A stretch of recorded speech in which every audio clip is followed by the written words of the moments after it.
In April, in May, with OTAs, with mini camps, that kind of thing?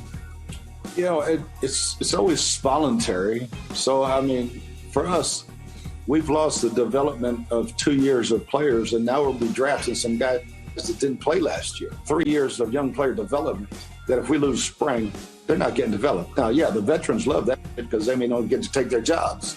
So when you got the veterans voting on the rules, same thing that happened the last time in the CBA when Jeff Saturday and Kevin Wyatt, got all the work rules put into place. So these young kids need practice. Now, if the vets don't want to come, they don't have to come. It's still voluntary. So, but we need the preseason. We definitely need some preseason games. I love the candor of Bruce Arians. He hit the nail right on the head because there has been a push led by J.C. Tretter, the NFLPA president, based upon the fact that there were no OTAs, no off-season program last year, let's make that permanent. We don't need to have that. Well, 95% of the off-season program is completely and totally voluntary. Yes, some guys have roster bonuses or workout bonuses tied to it. Some guys actually have salary de-escalators that if they don't participate, their salary drops. But if you don't have that as part of your contract, you don't have to be there. But if you don't show up, Miles, then the young guy gets to be there and will be there every day, proving himself every day. And as they approach Labor Day weekend, when it's time to make the roster cuts from 90 down to 53, we've got starting left tackle who makes $8 million a year, $10 million a year, $12 million a year, and he hasn't been here except for the mandatory minicamp. And then we've got the young guy who was here grinding every day, working every day, trying every day, developing every day.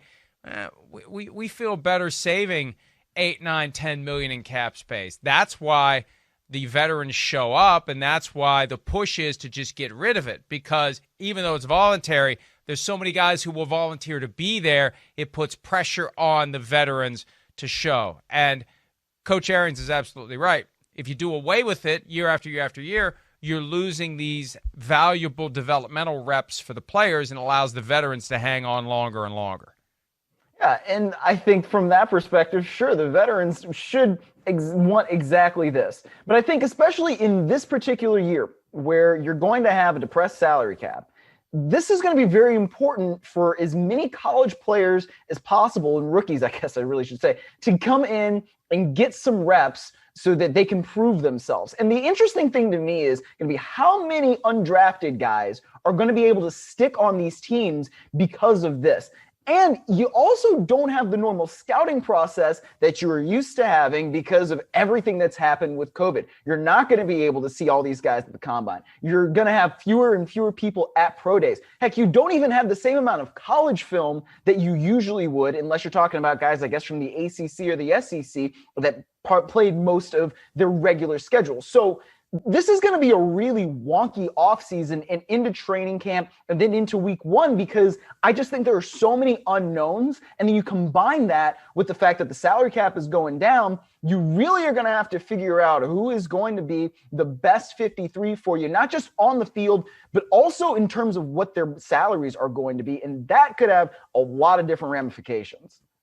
Yeah, that's the downside to this chaos that is coming for free agency, where veterans will be cut and free agents who hit the market aren't going to get the money they want. They're going to go here, they're going to go there. You're going to have so much turnover potentially, and then you don't have the opportunity to get ready for the season, and then you're really just taking a chance. You're blindfolding yourself and throwing a dart on some of these draft picks, and you have to try to develop these guys, and where are the reps going to be to develop them? And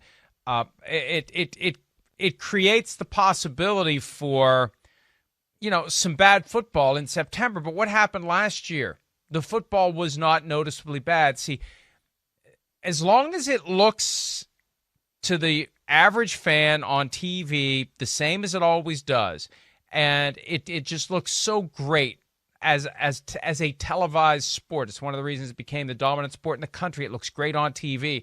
As long as there isn't some noticeably horrible level of play, these are things that can be embraced, and these are things that can spread and continue, and it creates a lot of pressure on teams to get their teams together.